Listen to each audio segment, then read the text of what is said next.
ప్రారంధంతో కూడా అవసరమేముంది? ఇప్పుడు ఏమొచ్చేస్తుందంటే, ఇప్పుడు మొన్న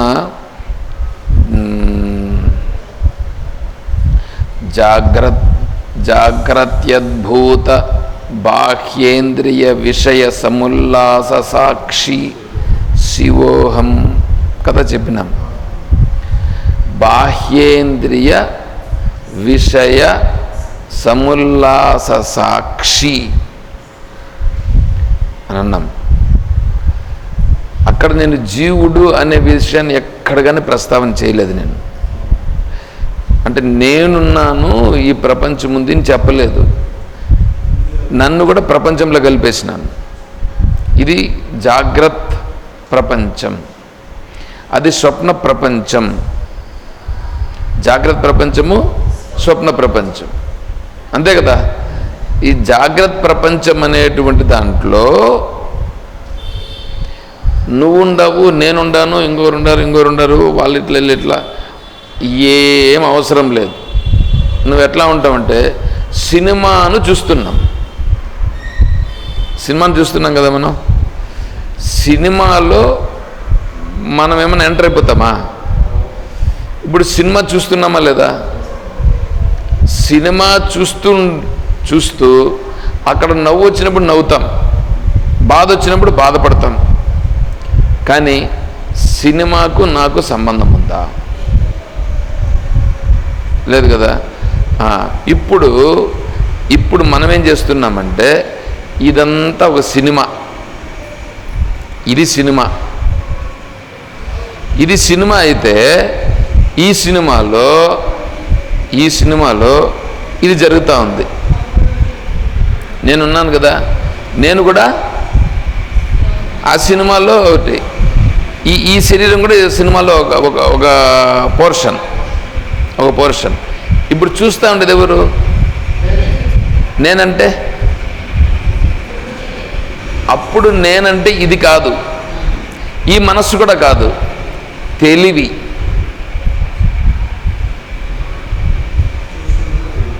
చూస్తున్న తెలివి. ఇది కొంచెం కష్టమవుతుంది.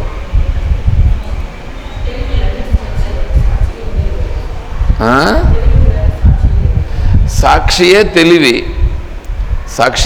తెలివైనప్పుడు, సాక్షి అయినప్పుడు కూడా ఈ శరీరం నేను కాదు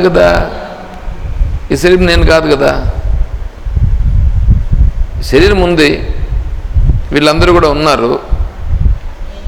సాక్షి అనేటువంటిది వేరే, సాక్షి వేరే అయిపోయింది. సాక్షి అనేటువంటిది ఇప్పుడు ఏంటంటే, మీకు ఒక ఉదాహరణగా చెప్పాలంటే, ఇప్పుడు ఏం చేయాలంటే, సాక్షి అనేటువంటిది నీకంటే వేరుగా ఉంది అని అనుకో. నీకంటే వేరుగా ఉంది. ఇప్పుడు సూర్యుడు పైన ఉన్నాడు కదా, సూర్యుడి పైన అన్నింటినీ చూస్తున్నాడు కదా. అలాగా నేను సాక్షిని అనేటువంటి వాడిని, నేను వేరుగా ఉన్నాను. నేను వేరుగా ఉండి వీటన్నింటినీ చూస్తున్నాను. సాక్షి దీనికంటే నేను వేరుగా ఉన్నాను, వీటన్నింటినీ నేను చూస్తున్నాను. దీనికి నాకు సంబంధం లేదు. సూర్యుడు చూస్తున్నాడు. యదా రవి సర్వరసాన్ ప్రభుంక్తే హుతాసనశ్చాపి సర్వభక్షః తదేవ యోగి న కర్మ లిప్యతే శుభ అశుభాభ్యాం. సూర్యుడు పైనున్నాడు, అన్నింటినీ చూస్తున్నాడు. సూర్యునికి ఇప్పుడు మురికి కాలువలో ఉండే నీటి వాసన కానీ, సుగంధపు వాసన కానీ ఏమైనా అంటుతుందా?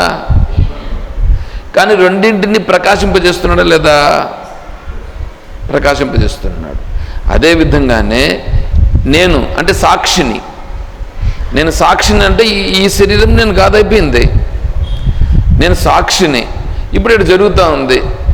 దీన్ని ఇలాగే జరగాలి అని ఏమైనా సూర్యుడు చెప్తున్నాడా? ఆడ జరిగేట్టు జరుగుతున్నాయి. ఈ శరీరానికి కూడా ఇట్లాగే జరగాలి అనేమన్నా నేను అనుకుంటే జరుగుతుందా? ఏదో ఇప్పుడు నేను అనుకుంటే జరిగేట్టు కొన్ని ఉంటాయి, అవి నా ప్రారంభంలో ఉండేటివి జరిగేటుంటే జరిగిపోతుంది. అందువల్ల ఏంటంటే ఏది జరుగుతూ ఉంటే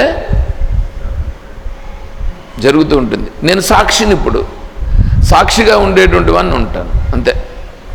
సాక్షిగా చూస్తూ ఉంటా, ఏం జరుగుతూ ఉంటుందో చూస్తూ ఉంటా.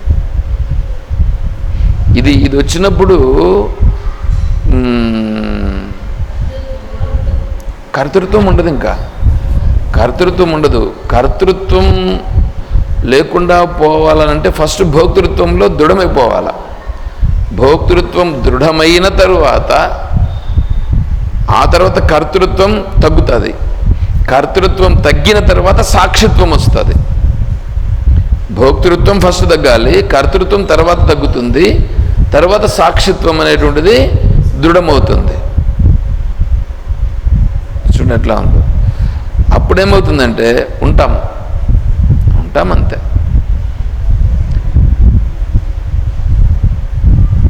ఆ ఉండుట అనేటువంటి చూడండి, దాంట్లో కర్తృత్వం ఉండదు, భోక్తృత్వం ఉండదు.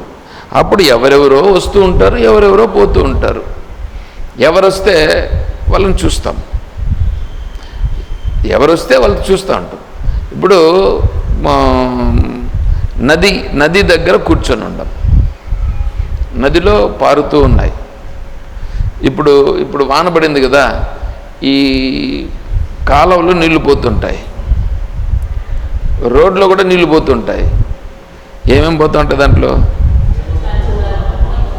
ఏంటంటూ అన్నీ కొట్టుకొని పోతూ ఉంటాయి, కొట్టుకొని పోతూ ఉన్నాయిగా.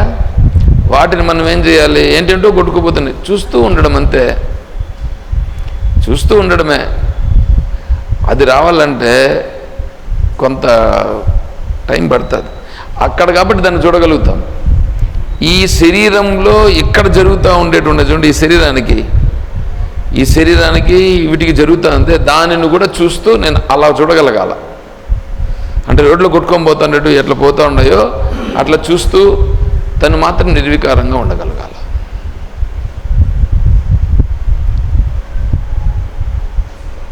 యథా ప్రకాశయత్యేక కృష్ణం లోకమిమం రవి క్షేత్రం క్షేత్రీ తథా కృష్ణ ప్రకాశయతి భారత. క్షేత్రజ్ఞయోరేవం అంతరం జ్ఞానచక్షుషా. క్షేత్రజ్ఞ యో జ్ఞానం అంటే ఇది శరీరము, ఇది క్షేత్రజ్ఞుడు. అంటే శరీరం వేరే, సాక్షి వేరే. ఇవి రెండింటినీ ముందు తెలుసుకొని అంతరం జ్ఞానచక్షుష, ఇది జ్ఞాననేత్రము ద్వారా తెలియబడి భూత ప్రకృతి మోక్షం చ. భూతములు అంటే ఈ భూతములన్నీ ప్రకృతి ఎందుకున్నాయి, మోక్షం చ ఎట్లా పోతున్నాయి, ఏంటో ఏ విదుహు. అప్పుడు వాడికి అర్థమవుతుంది, వాడికి బాగా తెలిసిపోతుంది ఎందుకు, ఏం జరుగుతుంది, ఎట్లా జరుగుతుంది అనేటువంటిది. ముందు ఇక్కడ అర్థమైతే అది అర్థమైపోతుంది. చూడండి ఎట్లా ఉంది ఇప్పుడు. అంటే సాక్షిత్వం అనేటువంటిది దృఢపడితే అప్పుడు ఏమైపోతుందంటే ఈ శరీరం నేను కాదు అని ఇప్పుడే అయిపోయిందిగా. ఈ శరీరం నేను కాదు అని ఇప్పుడు అయినప్పుడు ఏమండి, అంతే కదా. ఇప్పుడు అది ఏమైతే ఏంటి, ఏమో జరుగుతుంది. సినిమాల్లో మనం చూస్తూ ఉంటాం. దాన్ని మనం ఏం చేస్తామంటే సినిమా స్టార్ట్ అయిన తర్వాతనే ఏదో మాట్లాడుతుంటారు, చేస్తుంటారు. మనం నెక్స్ట్ సీన్ మనమే ఎక్స్పెక్టేషన్ చేస్తాం. కానీ ఒక్కొక్కసారి ఏమవుతుందంటే మన ఎక్స్పెక్టేషన్ కంటే మారుతుంది. ఒకసారి ఏమవుతుందంటే వీడు విలన్ ఉంటాడా అని మనం ఎక్స్పెక్టేషన్ చేస్తే ఒక సినిమా ఏదో ఉంది, గుమ్మడి సినిమా,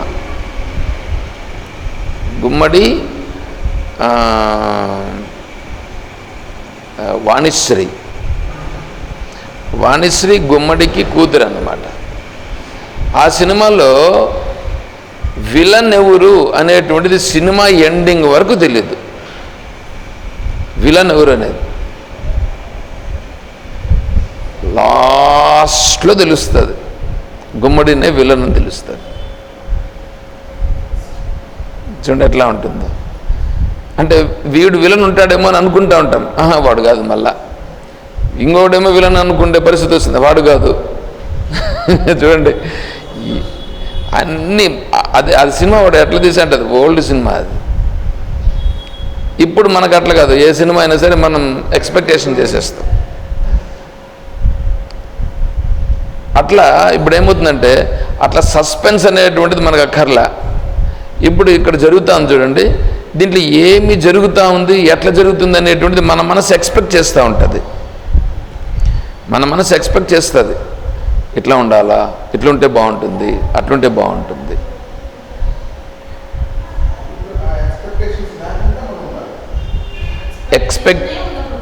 ఎక్స్పెక్టేషన్ లేని స్థితి సాక్షి.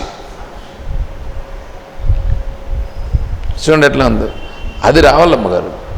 అది వస్తే అప్పుడేమవుతుందంటే ఆ ఎక్స్పెక్టేషన్ లేని స్థితి రావడం అనేది ఉంది చూడండి. అది సర్వకర్మ సన్యాసము. సర్వకర్మ సన్యాసం అనేది ఎక్స్పెక్టేషన్స్ లేని స్థితి. కర్మ సన్యాస యోగము మొదట చెయ్యి. కర్మ సన్యాస యోగము చెయ్యాలంటే ముందు కర్మయోగం చెయ్యి. కర్మయోగం చేయాలంటే ముందు భోక్తృత్వాన్ని విడిచిపెట్టు. చూసారా స్టెప్లు ఎట్లా వచ్చాయో. కాబట్టి ముందు భోక్తృత్వాన్ని విడిచిపెట్టి అంటే కర్మయోగం వచ్చేటప్పటికి ఏమైపోతుందంటే కర్మయోగం అనేటప్పటికి ఏమవుతుందంటే కర్మ ఫిల్టర్ అయిపోతుంది. కర్మయోగంలో కర్మ ఫిల్టర్ అన్నీ ఏంటంటూ అన్నీ ఉంటాయి. ఇప్పుడు ఈ టైంలో ఎవడో బజ్జీలు తింటా ఉంటాడు పోయి. వాడు బజ్జీలు తింటా అన్నాడు. మనకు అంత పనిలే ఇప్పుడు. అంటే ఏమైంది, ఇప్పుడు మనం దాన్ని విడిచిపెట్టేసినామా లేదా? ఇప్పుడు కర్మయోగం, ఇది కర్మయోగంలో ఉన్నాం. ఇప్పుడు కర్మయోగంలో మనం ఉండేటప్పుడు ఇప్పుడు అది ఆటోమేటిక్గా ఏమైపోయింది, ఆటోమేటిక్గా దూరం అయిపోయింది. అది అసలు ఉండాదనేటువంటి భావన కూడా మనకు లేదు. ఇప్పుడు గంగలు జరుగుతుంది. ఇప్పుడు గంగమ్మను పెట్టారు అక్కడ. వీళ్ళు వేషాలు వేసేవాళ్ళు ఎవరెవరో ఎంతో మంది వస్తూ ఉంటారు, గిరిగిలు ఎత్తుకొని వస్తూ ఉంటారు, ఏంటంటో చేస్తూ ఉంటారు. మనమేమో ఇక్కడ విచారం చేసుకుంటున్నాం. ఆడ ఎట్లుందో గంగమ్మ ఏంటో ఎట్లా జరుగుతుందనే విషయం కూడా మనకు తెలియదు. చూడండి, అంటే ఇప్పుడు ఏమైంది, ఇది ఎంతవరకు దాన్నంతా అధిగమించేసినట్లేగా. ఇప్పుడు ఆటోమేటిక్గా అయిపోయి దీనికి వస్తేనే అది పోయింది. ఖచ్చితంగా ఉంటాం అక్కడ.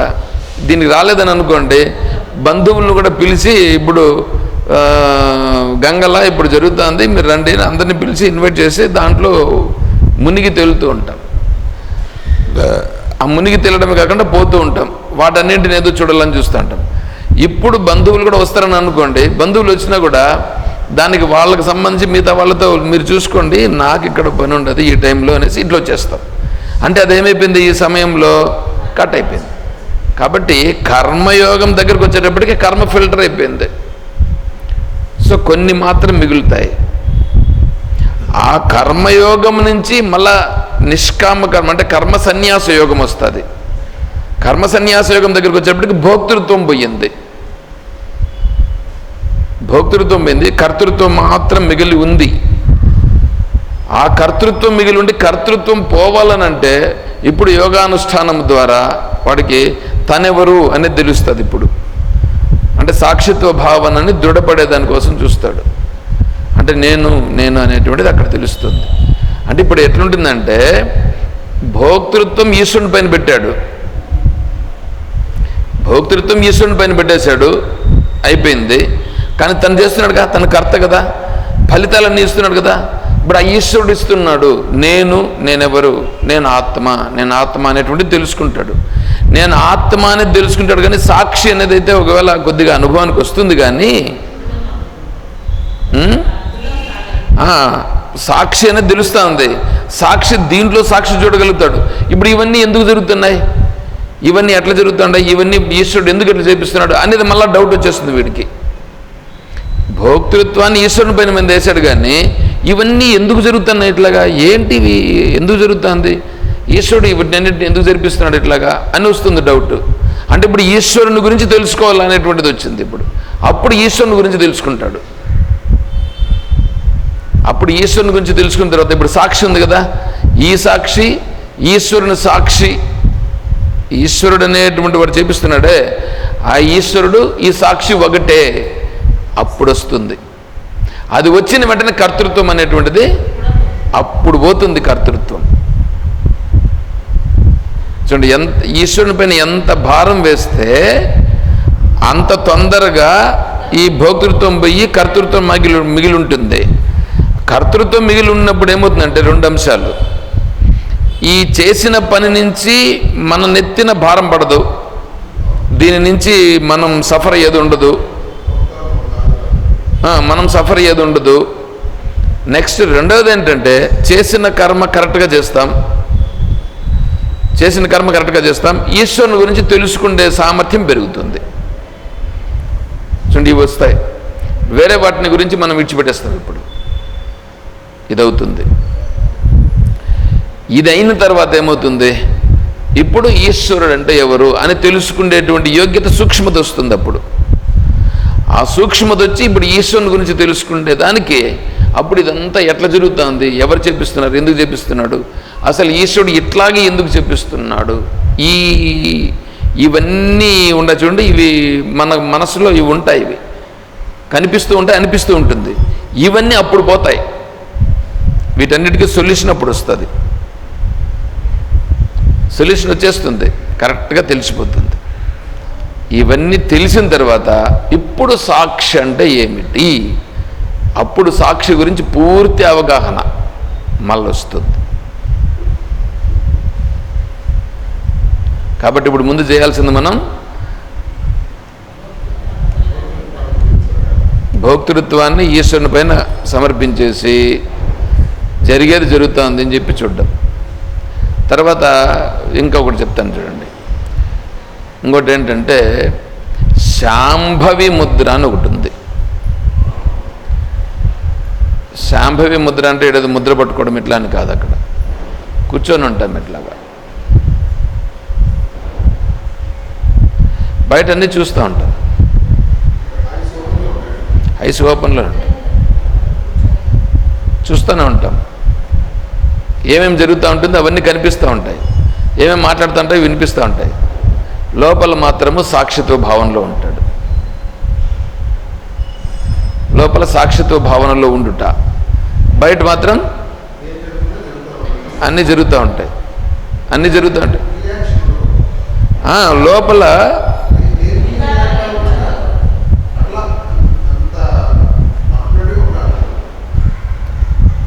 అదే శాంభవి ముద్ర.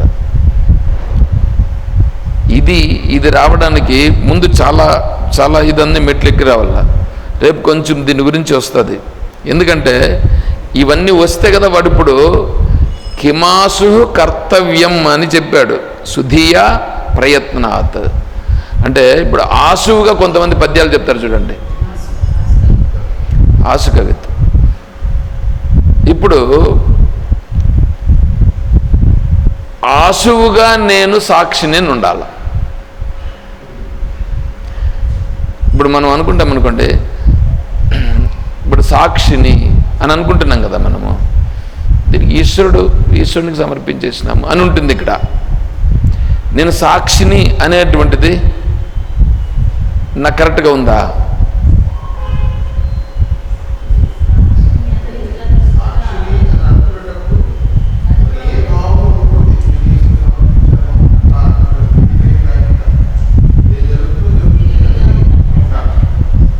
అది కేవలం తెలివిగా ఉండుట. ఆ కేవలం తెలివిగా ఉండుట అనేటువంటిది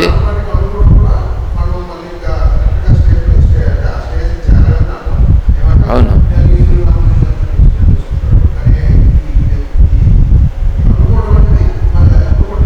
అంతే.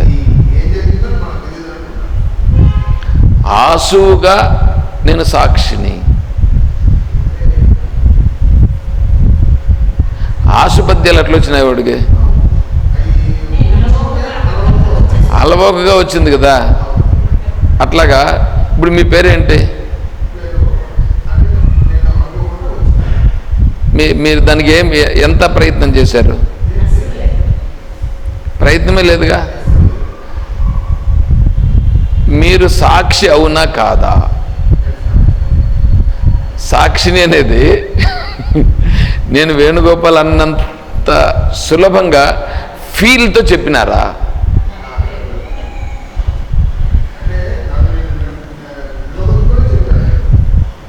అదే చెప్తాను. ఫీల్తో సాక్షిని అనేటువంటిది నేను వేణుగోపాల్ అన్నట్లుగా సాక్షిని. సింపుల్గా. అంటే అది ఎట్లుంటుందంటే వాడు అదేందో చెప్పగలగడం కూడా కాదు, అలా ఉండగలగాలి.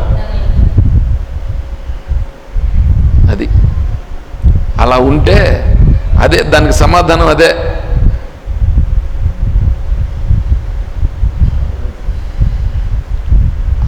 అలా ఉండగలిగితే వాడేమవుతాడు? వాడు వాడు శరీరంపు ఏముంది చూసారా? అందుకే కదా తత్వం చెప్పింది ముందు. అదే తత్వం కిమ్ అని ముందు 21వ శ్లోకంలో చెప్పి, తర్వాత దాని గురించి 22, 23 చెప్పి, ఇప్పుడు 24వ శ్లోకంలో ఇది వచ్చిండేది. అంటే ఆ స్టెప్స్ అన్నీ పైకి రావాలి, వస్తే ఇది వస్తుంది. ఆ విధంగా ఇప్పుడు వీటన్నింటిని ఏం చేయాలంటే మనం చూస్తూ ఉండడం. అంతే. చూస్తూ నేను సాక్షిగా ఉండట. రేపు దీని గురించి కొద్దిగా, రేపు మార్నింగ్ క్లాస్లో కొద్దిగా దీని గురించి విచారణ వస్తుంది, చూద్దాం. ఆతృత పడకూడదు.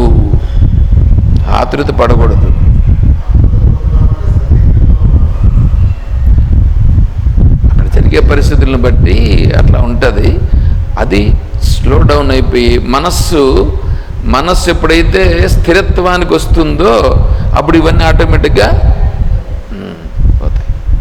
అది సరే, ఈరోజు నిలుపుదాం.